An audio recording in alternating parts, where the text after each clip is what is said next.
estructuración de un ministro. Hemos estado hablando mucho de las áreas ministeriales que tienen que ser abonadas o edificadas por el Señor en los ministros. Ya hemos hablado del área de la santidad, hemos hablado del área de la capacitación, de tantas facetas que usted ya ha oído. Quisiera que en esta mañana pudiéramos abordar directamente la vocación, algo sobre la vocación que el Señor quiere que nosotros tengamos. Aunque hay miles de actividades que el ministro va a tener y hay miles de oficios que la Biblia misma no alcanzaría a enumerar siquiera, sin embargo, el Señor describe en la Biblia 5 funciones primarias para los ministros. Y esas 5 funciones primarias de los ministros no quiere decir que solo son 5 formas de servir, y ya no hay más, sino que quiere decir que son 5 formas capitales, es decir, primarias, con autoridad de servicio, y las demás formas de servir son ayudas, son complementos de esas 5 fases. Las 5 facetas que ya todos quizá conocemos son, primero, apóstoles, luego profetas,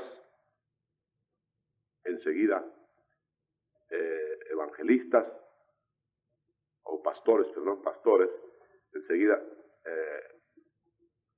pastores maestros y evangelistas.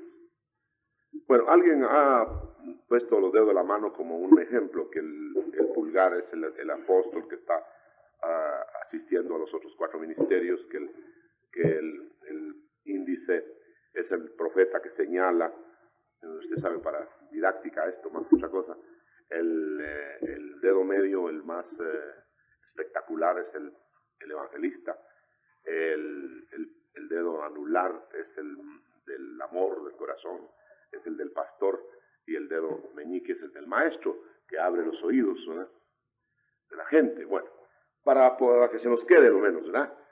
Pero realmente yo quisiera que viéramos a la luz de las últimas palabras de nuestro Señor el enfoque que Él dio a estas cosas.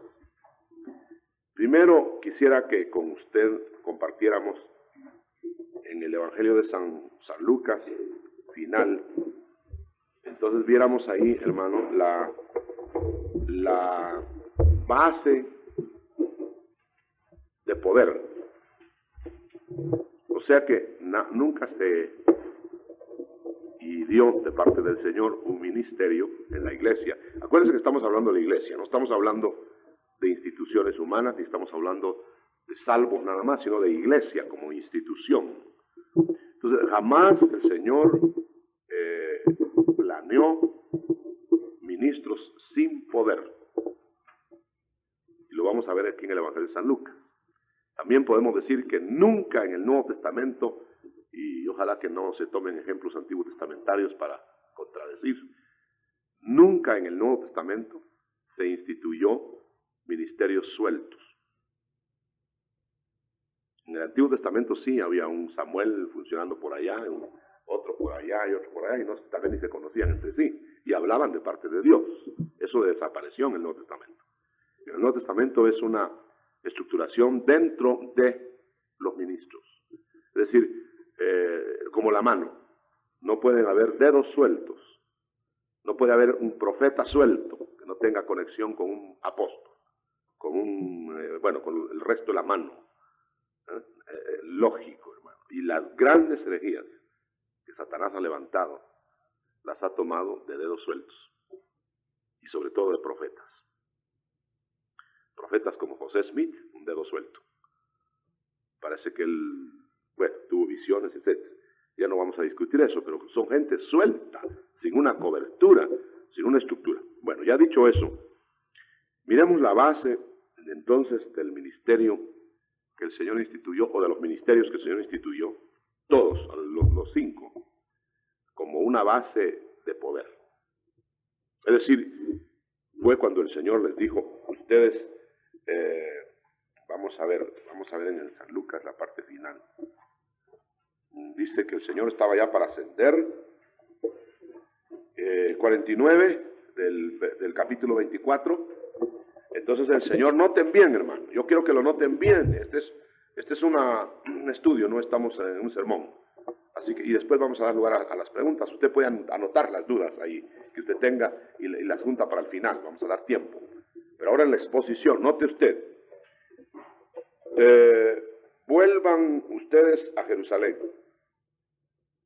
O sea, quédense. Lo voy a leer, ¿verdad? Dice, yo enviaré sobre ustedes lo que mi Padre prometió. Estoy parafraseando, ¿verdad? Yo voy a enviar sobre ustedes lo que mi Padre prometió. O sea, la promesa del Padre. Ahora, note usted una cosa. No los envió al mundo sin que antes recibieran la promesa del Padre. O sea, no pueden ir así. A pesar de que ya el Señor les había abierto los sentidos, les había abierto el entendimiento para que la palabra fuera conocida, les había abierto las Escrituras. Usted lo puede ir leyendo ahí en el capítulo 24, después lo puede leer en casa. Lea en casa y va a ver usted cómo el Señor les había abierto el entendimiento, les había abierto los ojos, les había abierto el corazón, les había abierto las Escrituras. O sea, dice en el 45, hizo que entendieran las Escrituras. Hizo que entendieran las Escrituras. Pero sin embargo, entendiendo las Escrituras, con una mente tocada por el Señor, sin embargo, no estaban preparados para ir. Porque esta es la base de los ministros, el poder. Espérense entonces en Jerusalén.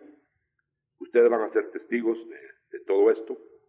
Pero quédense ahí en la ciudad de Jerusalén hasta que se recibe el poder que viene del cielo. Interesante, ¿verdad? Así que nadie, mi hermano, se vaya a sentir mal si todavía no es ungido en este aspecto, porque eso no quiere decir que usted no puede trabajar y que no puede ir a predicar el mensaje, ¿cómo no? Pero estamos hablando del plano ministerial a capacidad total. El Señor puede estar preparando a una persona antes de bautizarla. Tenemos muchos ejemplos. A Pablo lo preparó antes de que fuera bautizado. En el caso de su servidor, por ejemplo, yo estuve 2 años completos en un estudio intensivo de la palabra. Yo no sabía que el Señor me estaba preparando para un ministerio, pero sentía una hambre exagerada de palabra. Y entonces estuve 2 años completos, hermano, que yo ejercía la profesión, y yo creo que fueron los 2 años en que los pacientes, a ver cómo los miraba, porque ni refrescaba conocimientos, ni me interesaba ya la medicina, los pobres pacientes a ver cómo salían. Pero hermano, yo me sentí una sed y un hambre de palabra. 2 años. Ya daba yo conferencias sobre la Biblia, a saber cómo las daba, pero yo las daba. Y sin embargo, yo no estaba preparado, pero me estaban preparando. Aquí estamos hablando no de que no están preparados, o que no los están preparando, sino que no están preparados sino hasta que reciben el poder de lo alto. Es ahí cuando ya es el envío. Bueno, creo que nuestro hermano Jorge nos va a hablar sobre el envío en el próximo miércoles. Por eso no voy a tocar yo este aspecto. Veamos entonces que es la base del ministro recibir la investidura de poder. Ya aquí no vamos a hablar cómo se recibe, ni de esos detalles, pero no pueden haber ministros, hermano, de los 5 ministerios reconocidos en la mano de Dios sin el bautismo. Definitivamente. Esa es una premisa que estamos sentando. Acuérdense que la mano de Dios, oiga, la mano de Dios, para ser vista en la tierra, utiliza los 5 ministerios. Cuando dice, y la mano de Dios no, como dice aquí oración de Hechos 4, dice, mira Señor sus amenazas, hablando de los que los rodeaban, y luego dice, permítenos que prediquemos tu palabra, mientras la predicamos, extiende tu mano, para que milagros, sanidades, prodigios sean hechos en el nombre de tu Santo Hijo, Jesucristo. Esos son los ministerios en acción poderosa. Es la mano de Dios. Es decir, que cuando no hay ministerios primarios en función al máximo de capacidad, no puede extender la mano el Señor. Él lo ha dispuesto así, hermano. Él podía hacer sus milagros y los poderes, podía volcarlos sobre la tierra sin intervenciones de vasos. Pero Él ha decretado que le gusta usar vasos, ¿verdad? Y que es a través de los vasos. Y por eso es que nosotros tenemos que saber que un ministerio que no entra en este plano es un subministerio. Está bajo el nivel que el Señor quiere. No es necedad nuestra. Otro detalle muy importante, y ustedes pueden notarlo, hermano, pueden notar, que el ministerio primario es exclusivamente función del varón. No se van a poner tristes las hermanas, porque ahorita vamos a decir algo a favor de ellas. Es ministerio exclusivo del varón, sencillamente porque el Nuevo Testamento lo establece. En el Antiguo Testamento el Señor podía usar indistintamente profetisas y mujeres en función de juez, de judicatura, de jueces, pero en el Nuevo Testamento no. En el Nuevo Testamento no encuentra usted un solo ejemplo de una mujer con función ministerial primaria. Pero, y lo dice la Biblia en el Nuevo Testamento, como la mujer es derivada, dice, del varón, y el varón fue creado, dice. Entonces, toda la función de la mujer es una función derivada, aunque la mujer puede llegar a tener niveles como el varón, y aún superarlo. Pero siempre tiene que ser bajo el principio de la derivación. No puedo extenderme mucho, no es el tema del ministerio de la mujer. Por ejemplo, en nuestra iglesia, hermano, las que más trabajan son las hermanas, pero siempre en función derivada, porque eso es lo que establece la Biblia.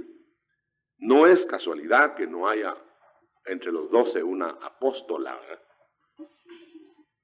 No es casualidad que no haya un solo ejemplo de un ministerio de mujer en el rango primario. ¿Por qué?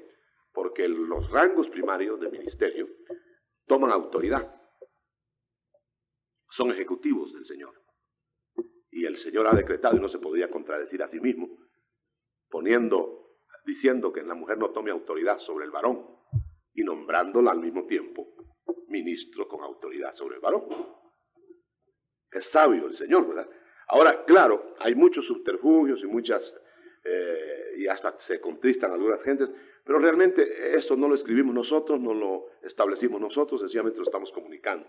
Yo creo que la mujer que quiere entrar en el orden divino se siente más honrada poniéndose en la forma que Dios quiere y trabaja mejor, trabaja mucho mejor que en otros planos. Hemos visto desastres por estas subversiones de tipo espiritual. Muy bien, dejemos ahí pues el asunto. Vamos a ver algo más. Después de hablar de que es una cuestión previa el poder derramado sobre los ministros, y después de decir que ninguno de los 120 salió al mundo a predicar sin bautismo, ¿verdad? Que la iglesia en un momento dado, como en el día de Pentecostés, fue ungida toda. No había uno solo que no fuera ungido. Interesante. Entonces quiere decir que ahí estaba dando el Señor el nivel de lo que debía ser la iglesia. La totalidad debía ser ungida. Ahora, claro, empezaron a pasar los siglos, los años, y empezaron a decir, bueno, como el Señor no me bautiza, pero yo de todas maneras empezaban a colocarse en el cuerpo de Cristo. Pero eso era cuestión a cuenta y riesgo del candidato, ¿verdad? Pero el Señor ordenó que no vayan a ir sin que antes sean investidos del poder de lo alto. Eso fue la orden. Y yo creo que es mejor someter. Yo no querría ir de otro modo. A mí me dijo un ministro una vez, un hermano, me dijo, hermano, yo estoy muy triste porque el Señor no me bautiza. Y yo estoy trabajando y trabajo más y otro que el Señor ha bautizado. Yo le oí, ¿verdad? Y entonces, pero un día venía con el pico caído, todo triste. Y Y le dije, hermano, ¿qué le pasó? Cállese, hermano, me dice. Fíjese que estaba yo enseñando el bautismo del Espíritu Santo. Linda estaba la clase. Y se paró alguien por ahí y me dijo, ¿y usted ya lo tiene? Y le quitaron toda la autoridad. Ese es el problema. A mí me han preguntado, hermano, ¿y puedo yo ir a predicar sin bautismo? ¿Y puedo yo testificar sin bautismo? ¿Y puedo yo trabajar porque tengo deseo de trabajar por el Señor? Claro que puede, le digo yo. Puede. Siempre y cuando se va a llevar sus sustos, así como ese.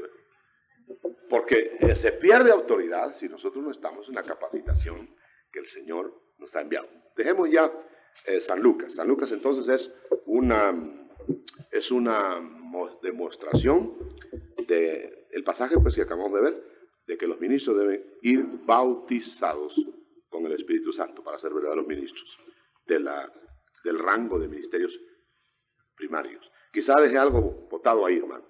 Con respecto a la mujer, dejé una espiga botadita, por ahí la voy a recoger. El Señor hace grandes excepciones en ministerios. Lo voy a explicar. Eso fue algo que a mí el Señor me reveló en un estudio. El Señor me indicaba que cuando la mujer salvada, hija de Dios, bautizada con el Espíritu Santo, se entra continuamente al lugar santísimo, o sea, se mantiene con aquella entrega y aquel hambre. Entonces me decía el Señor en la Escritura, que en el lugar santísimo, como es sinónimo del cielo, el lugar santísimo de hoy no hay un lugar específico que se llame santísimo. El lugar santísimo de hoy está en el cielo. Es como que nos metiéramos en el cielo, ¿me entiende? Entonces cuando estamos metidos en esa esfera, el Señor no ve varón ni hembra. En el cielo no hay sexo. Entonces toma pasos de ahí. Y ahí ve usted que manda de repente y es una mujer. Y manda fulano, es un X, Y o Z, pero manda mujeres. Y ahí tenemos ministerios tremendos, hermano. Pero que inmediatamente que los manda en ese plano es para avergonzar a los varones. Que por indolencia, por lo que sea, no se levantan. Ese es el principio bíblico por el cual mandó a Débora. Porque Barak no tenía valor, el general. Pues mandó a Débora, pues Débora se fue con, dijo, ¿usted general tiene miedo? Pues yo digo Débora. Mire qué mujer. Y el general se fue detrás de ella. Avergonzó al varón, ¿entiende? Pero luego que el Señor manda esas misiones especiales en donde no hay varón ni hembra, y ahí tenemos una Katharine Kuhlman, bueno, tenemos muchos notables casos. Entonces, luego las sujeta, después que han cumplido su misión especial, las hace que se sujeten a un varón para quedar otra vez derivadas. No es un estado permanente. ¿Amén? Bueno, esa era la espiga que dejé botada para que, por si ya tenían la pregunta por ahí, bórrenla, ¿verdad? Para el final. Muy bien, ahora vamos a San Juan, la parte final del Evangelio de San Juan. Entonces nosotros vamos a ver en el Evangelio de San Juan que el Señor quiere que sus ministros, que van a ir a predicar por el mundo, me parece que el capítulo 21 de San Juan, tengan una experiencia vital. Cuando digo vital quiere decir experiencia viva con Él, con el Cristo resucitado. Fíjense bien, estamos hablando de la estructura de un ministro, ¿verdad? Entonces no va a poder haber un ministro que no tenga una experiencia vital con Cristo, que vaya con éxito a su ministerio. Es decir, no se trata, hermano, de teorizantes que van a ir a repetir historias que aprendieron en el seminario. No se trata tampoco de predicadores que van a llevar un librito para copiar sermones. No, hermano, definitivamente no. Aquí se trata de que, aunque se haya perdido la visión, como los discípulos de Maús perdieron la visión de Cristo, del Cristo vivo, ¿me entienden? Ellos fueron entrenados, fueron preparados para llegar a conocer a Jesús de tal manera que ellos podían testificar de Jesús, mientras el Cristo de la gloria no murió, pero en cuanto murió, se desplomaron ellos y se regresaron a sus labores seculares. Y ahí encuentra usted en el capítulo 21 a los discípulos que van de regreso a su anonimato. Ellos eran anónimos cuando Cristo los llamó, pero los hizo visibles, ¿no? Pero como Él murió y lo vieron morir, entonces volvieron otra vez al anonimato. Eso quiere decir que lo único que le da valor a uno es Cristo, hermano. Solo el Señor le da, a esta gente el Señor le dio valor. Entonces se fueron de regreso para su tierra. ¿A dónde van? ¿Qué van? Bueno, tuvimos un sueño tan lindo y el que creíamos que nos iba a redimir y el que creíamos que iba a ser nuestro Salvador y el que creíamos que era nuestro profeta, se murió. Esa era la conversación. Lo que no sabían era a quién se la estaban diciendo. El Señor mismo se había pegado en el camino de Maús a la par de ellos y no lo conocieron. Hermano, el Señor como que se acerca a veces a uno y le habla de alguna manera vedada o velada que uno no sabe que es el Señor. Y ahí los discípulos se soltaron, hermano. Y le dijeron, en otras palabras, le dijeron, a Jesús, fíjese. Le dijeron, el Jesús de Nazaret que mataron en Jerusalén. Los engañó. Los engañó. Bueno, ¿y tú de dónde eres? Le dicen que no supiste que mataron a Jesús.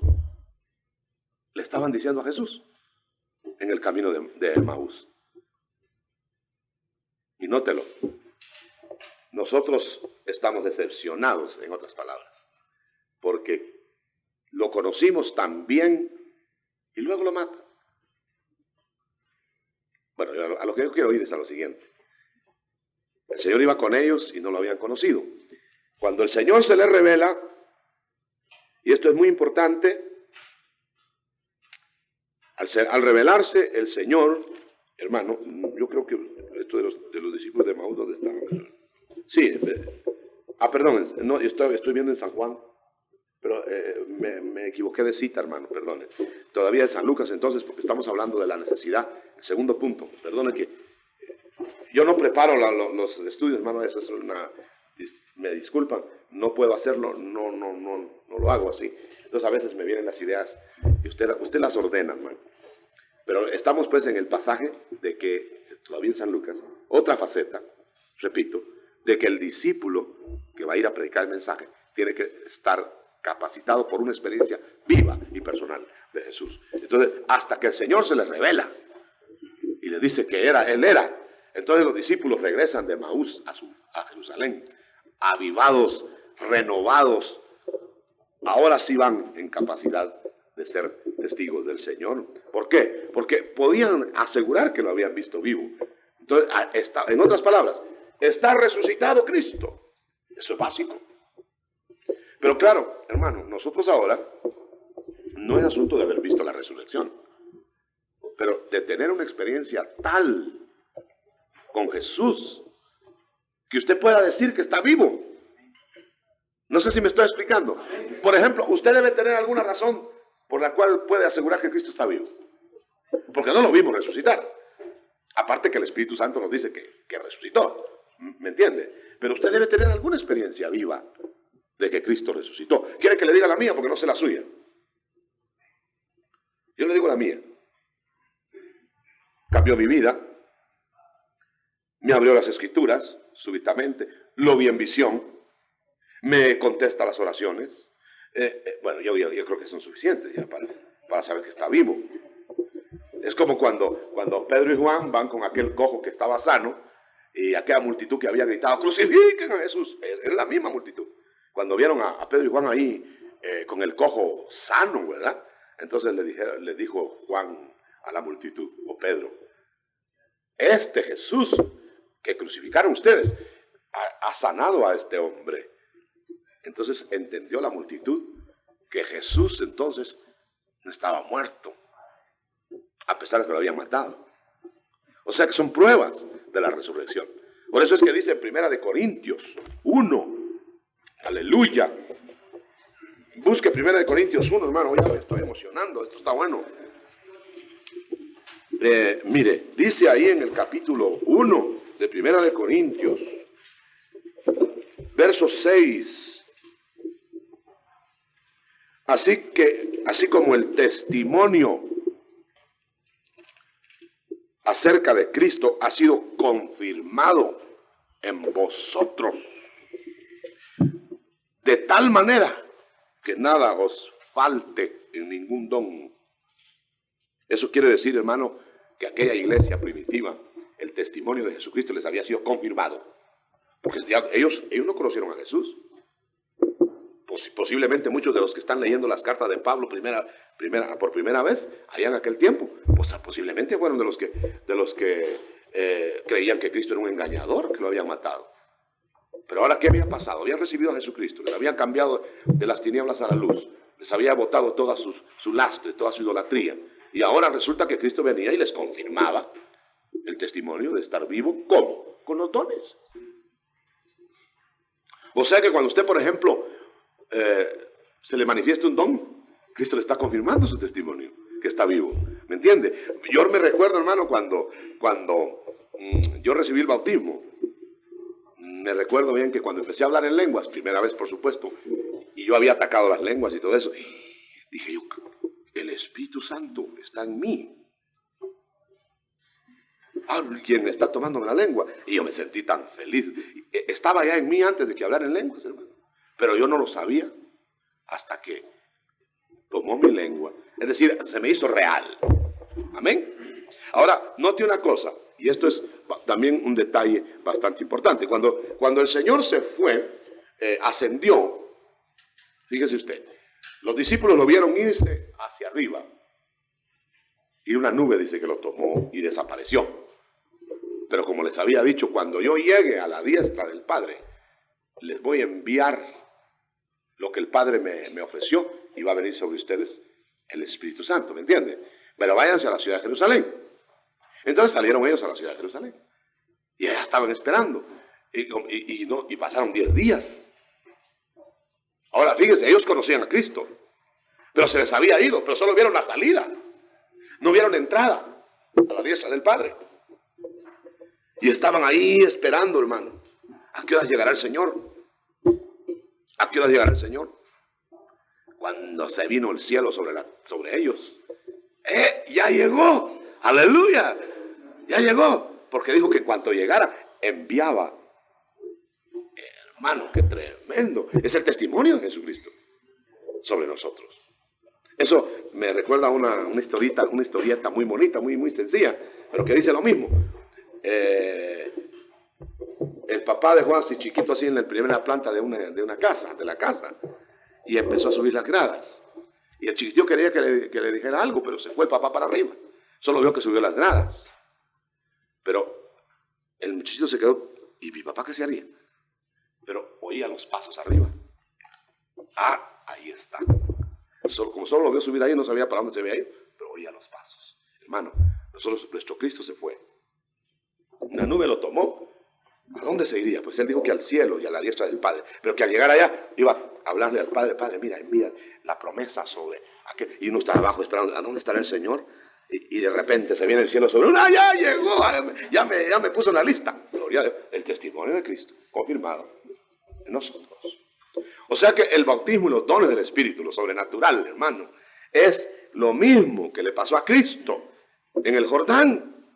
Él está ahí, hermano, y ahí está el Jesús de Nazaret, que solo Juan lo había identificado por Espíritu. Es el Cordero de Dios, y toda la multitud lo estaba mirando cuando se vino el bautismo sobre él de Espíritu Santo. Y la voz del Padre: este es mi Hijo amado. O sea que cuando usted recibe el bautismo, está recibiendo la confirmación. Usted ya era hijo, ¿no? Era hija. Pero ahora están diciendo públicamente, Señor, dándole lo sobrenatural: tú eres mi Hijo amado. Tengo contentamiento en ti. Uno ahí bañado en el Espíritu. ¿Me estoy explicando, verdad? Bueno, entonces ahora sí podemos ir a San Marcos. O a San Pedro Zacatepec. A San Marcos. No, San Juan dejémoslo ahí, hermano, todavía. Entonces vamos a San Marcos.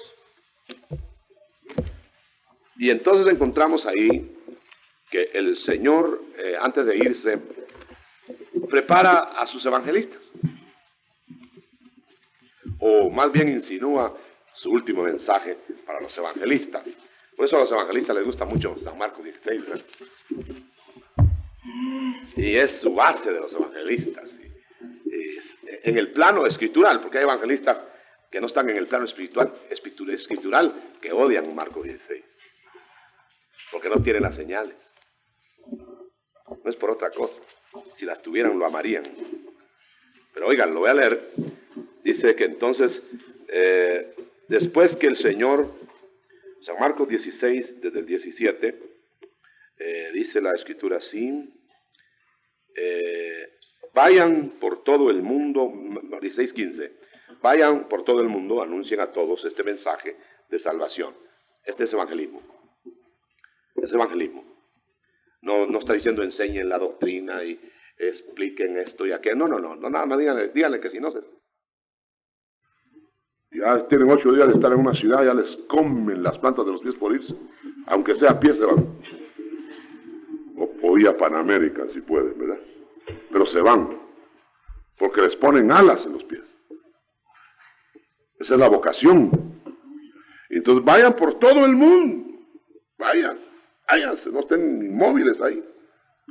El que crea y sea bautizado será salvo. Pero el que no crea será condenado. Y estas señales acompañarán a los que crean. Y entonces empieza a darle al evangelista. En una campaña evangelística pueden haber expulsiones de demonios. En mi nombre expulsarán demonios, porque el Señor lo dijo.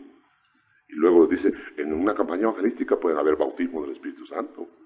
Hablarán nuevas lenguas. Y dice, tomarán en sus manos serpientes, es decir, cruzarán peligros, acechanzas del enemigo, y no les dañará. Y tomarán veneno y tampoco se morirán. O sea, atentarán contra ellos, les harán hechizos, les harán todas esas cosas, y no les pegarán. Aleluya. Y dice, y sobre los enfermos pondrá las manos y sanarán. Mire todos los adornos que les ponen a los evangelistas. Por eso es que a muchos les gusta el ministerio evangelístico, bien espectacular. Hermano, tienen muchos admiradores y admiradoras. Está bueno, ¿verdad? Entonces el Señor manda a los evangelistas por el mundo. Aleluya. Ahí está la encomienda evangelística.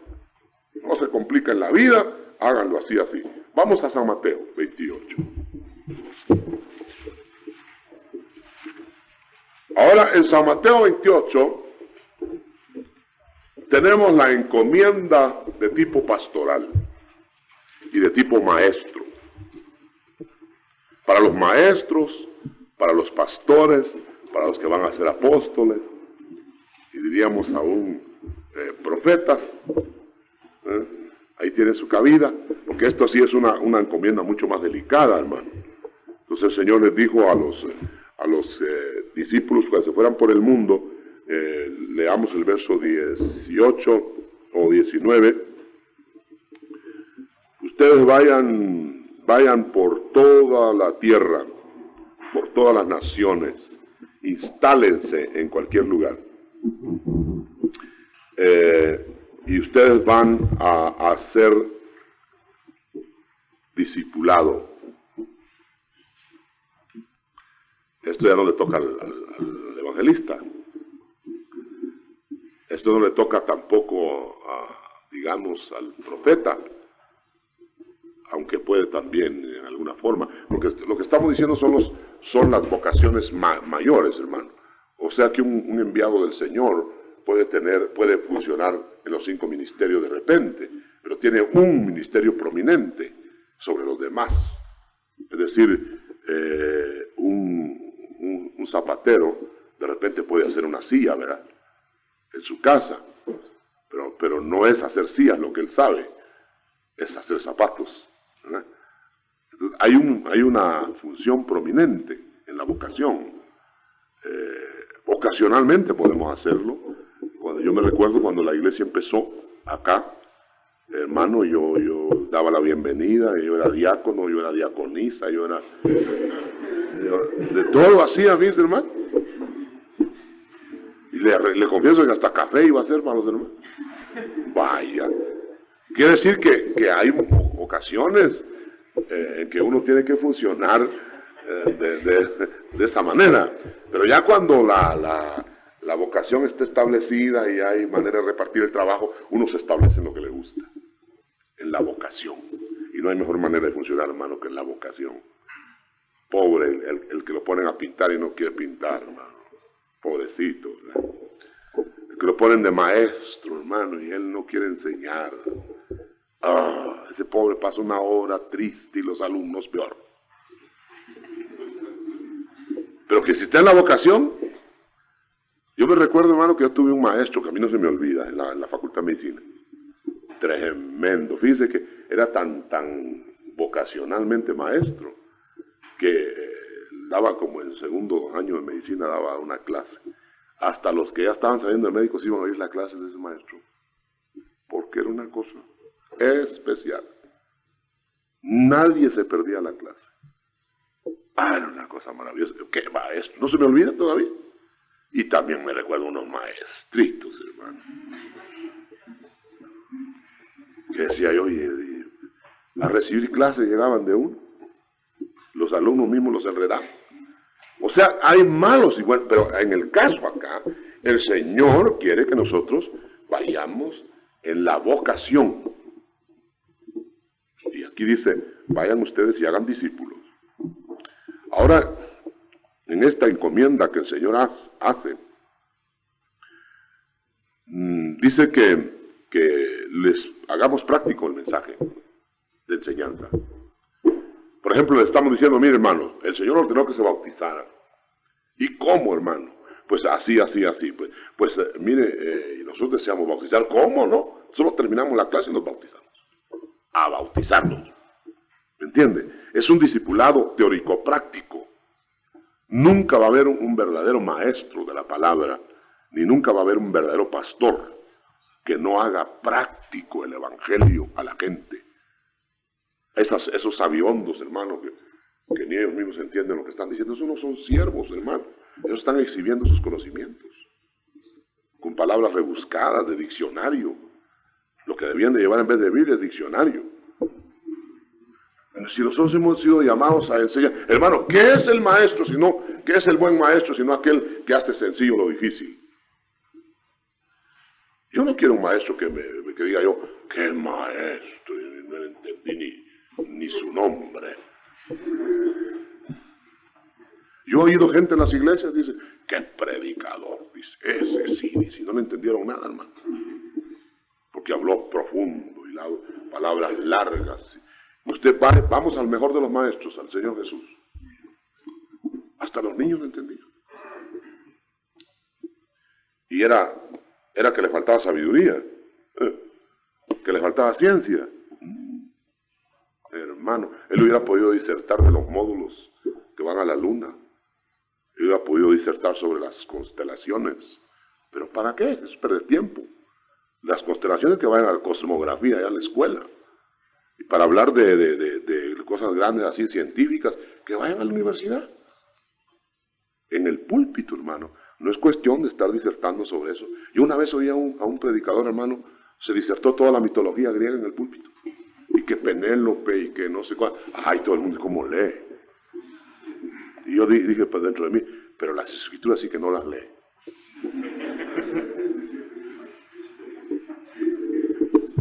Aleluya. ¿Qué me interesa a mí Penélope si ni existió, hermano? Aleluya. Está bueno para ilustrar. En un centro de ilustración, usted ilústrese, edúquese, lea. Y si quiere un centro donde hay gente que sabe mucho, entre usted y diga, y cuéntele que sabe mucho también. Sin llegar a pedante, ¿verdad? Pero en el Evangelio no, hermano. Aquí no. Aquí es cuestión o que nos cogemos la tabla o nos ahogamos. Aquí es sencillo. Aquí es cuestión de... Aleluya. A mí me gusta eso. Tan sencillo el Evangelio. Son los teólogos los que lo complican. Si usted va al más grande de los teólogos, nuestro Señor, Él no complicó nada. La oveja perdida, la moneda, ¿quién no entiende eso? Así que empecemos a descartar el diccionario por de pronto. y vamos a la palabra. Enséñales prácticamente. Y oiga el verso 20, hermano, el verso 20 de San Mateo 28. Y enséñenles a obedecer. Yo sospecho mucho de la gente que siempre está teorizando. Solo es enseñanza. Y hay un pasaje bíblico que dice, esa gente falsa, dice, siempre está aprendiendo y nunca arriba la verdad. ¿Qué le parecería a usted una persona que esté aprendiendo vamos a hacer un oficio? Ya tiene 20 años de estar aprendiendo el oficio, hermano, y nunca se gradúa, ¿verdad?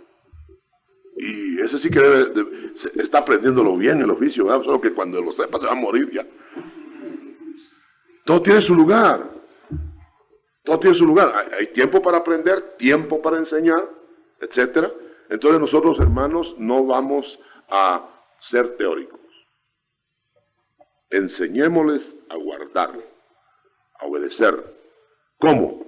Discipulando. ¿Cómo? Con el ejemplo. ¿Y qué más? Enseñanza. Porque no vamos a ser tampoco empíricos. Eso quiere decir que hay gente que dice, bueno, solo la práctica, dice, la teoría no vale la pena. No. Hay que explicar la razón de las cosas.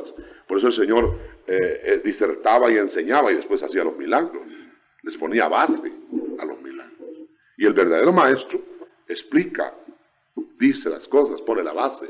Por eso es que es precioso en el Evangelio del Señor, que Él pide que nosotros, hermanos, podamos dar razón de la fe que hay en nosotros. Cuando podemos explicar, yo no querría tener una experiencia que yo no pudiera explicar a la luz de la palabra. Me daría pena. Y Pablo lo dijo en estas palabras. Yo no osaría, o sea que es una osadía, ¿verdad? Yo no osaría decirles nada de lo que Cristo no haya hecho en mí.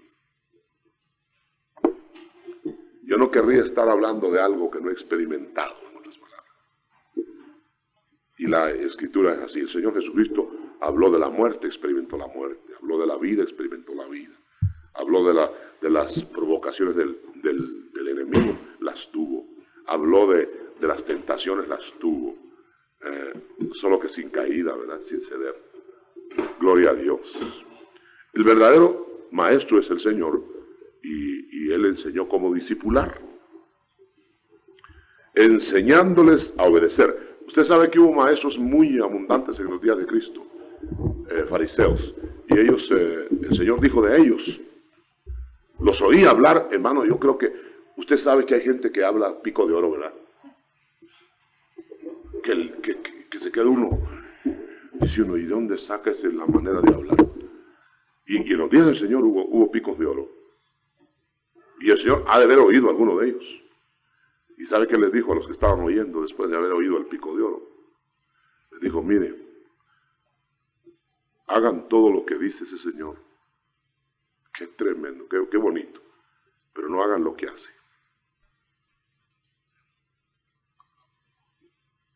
¿Qué les estaba diciendo? Solo saben hablar. Pero cuidado cómo los imitan en lo que hacen. Y usted sabe que lo que uno hace es más fuerte que lo que uno dice. Porque de Dios tenemos lo que experimentamos de Dios, no lo que sabemos de Dios. ¿Quiere que le diga una cosa? No se va a decepcionar. El diablo sabe más de Dios que nosotros. Y no se va a salvar. O no sabe más que nosotros. Imagínese usted que los demonios a veces saben más que nosotros de las cosas celestiales. Entró Jesús a una sinagoga. Y ahí estaban todos los sinagogos cantando. Y entró Jesús, ¿verdad? Pero estaba ahí un demonio en una persona. Y el demonio gritó, ¡ahí viene el Santo de Dios! Ese demonio sabía más que los demás. Identificó a Cristo. ¡Qué tremendo! Es muy maravilloso. Yo he tenido ocasiones, hermano, en liberaciones demoníacas. Cuando me metía mucho en ese campo, ahora no me queda mucho tiempo, hermano, pero me recuerdo que una vez estábamos liberando a una persona endemoniada Y esos demonios empezaron a hablar y decían esto. Decían, qué lindo al lugar a donde ustedes van. Ya lo conocemos nosotros. Pero nos echaron. Y decía más, decía, ese vestido que ustedes tienen, ese que tienen. Y yo me recuerdo que el hermano que estaba liderando conmigo se miraba y no se miraba nada. Ese vestido que ustedes tienen, nos decían los demonios, ese lo tuvimos nosotros. Qué lindo, qué bello, qué precioso, decía. Como que lo estaban mirando. Nos pusieron nerviosos a nosotros. Lo tuvimos, decía, pero nos echaron. Y dichosos que ustedes van para allá.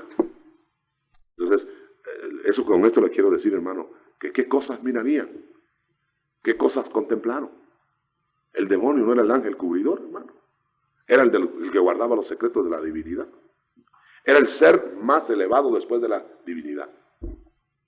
Y fue derribado porque no aprendió la obediencia. Gloria al Señor. Por eso dice aquí, ministros, vayan ustedes y enseñen a guardar. Enseñen a guardar.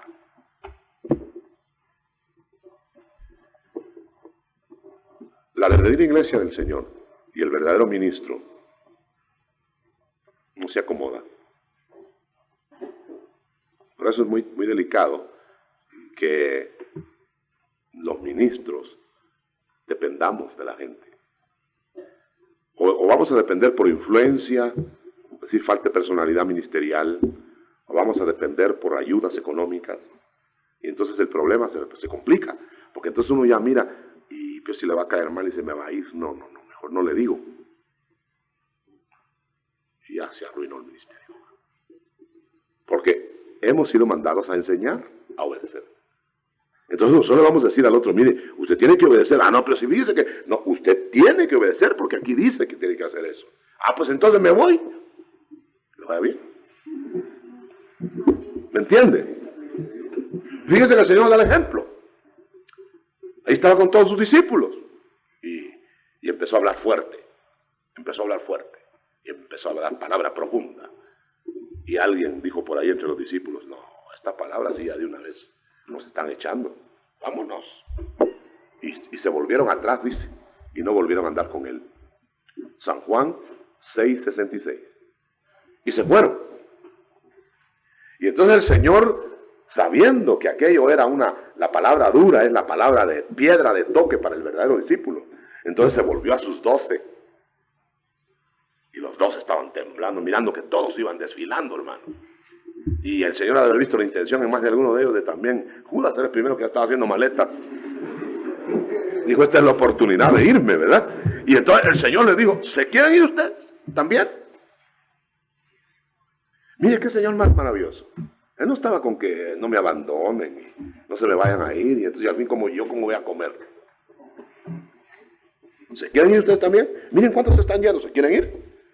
Pedro dijo, Señor, ¿a quién iremos? Si ya hemos descubierto que tú eres la fuente de vida. No, así Pedro valía la pena, hermano.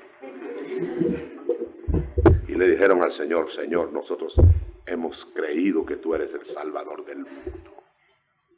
Se quedaron, a pesar de la palabra fuerte. Por eso el ministro no debe tener pena de dar palabra fuerte. Eso sí, bajo la guianza del Espíritu, en amor, y no solo palabra fuerte, sino que después de que dé palabra fuerte, bálsamo encima. No sé, gloria a Dios, gloria a Dios. ¿Sabe usted que el Señor nos enseñó eso en la parábola del pastor? Y dice en el Salmo 23, en el Salmo, dice, tu vara y tu cayado. ¿Sí? Callado es con amor, lo levanta uno. Pero le pegó el barejonazo primero. Y entonces el ministro debe tener tal equilibrio, hermano, que de una vez tiene su pomo de bálsamo aquí, va a dar el coscorronazo, porque hay que darlos. Usted se los da a sus muchachos. Y es buen ministro del Señor el que no solo se mantiene exhortando, apaleando pues, ni tampoco solo poniendo pomada donde no hay ni golpes. Fíjese, ¿verdad? Hay gente que solo con pomada sale, hermano, si ni no hay golpes todavía. Porque hay gente que le gusta que le estén poniendo pomada, aunque sea en la cabeza. Dulzona la cosa, ¿verdad? Eso no vale la pena, hermano. No, con caramelo no vamos a superarnos. El Señor quiere que vayamos fuertes, radicales, no dogmáticos, pero definidos. Al Señor no le gustan las ambigüedades y las mezclas. Vayan por el mundo, enseñen todo lo que yo les he enseñado. Ese es otro detalle. ¿Por qué vamos a ir enseñando esas opiniones? ¿Qué le interesan a usted mis opiniones? Pueden ser buenas, pueden ser regulares, pueden ser malas. ¿Verdad? No está garantizado usted con mis opiniones. Por eso dice, vayan a enseñar todo lo que yo les he enseñado. Y yo he oído, hermano, estos oídos han oído mucho. Yo he oído en el púlpito a gente que se pone a contar hasta intimidades del hogar y se pone a contar que yo quiero mucho a mi señora. ¿Qué le interesa a la gente, hermano?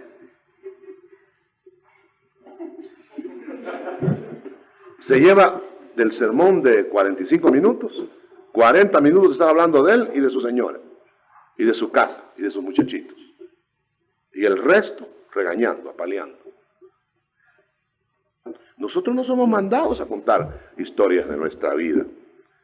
Está bueno si usted va a testificar, Pablo testificaba, pero cuando hablaba palabra, hermano, era palabra de Dios. A usted le interesa lo que Dios dice.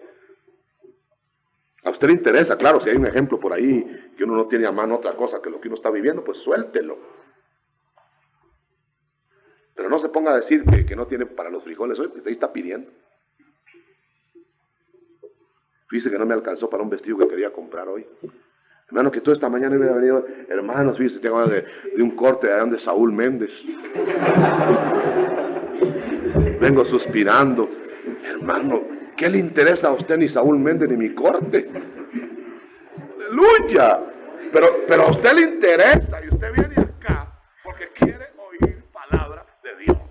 ¡Aleluya! ¿Verdad? Usted puede revisar todos los sermones del Señor Jesús en los evangelios.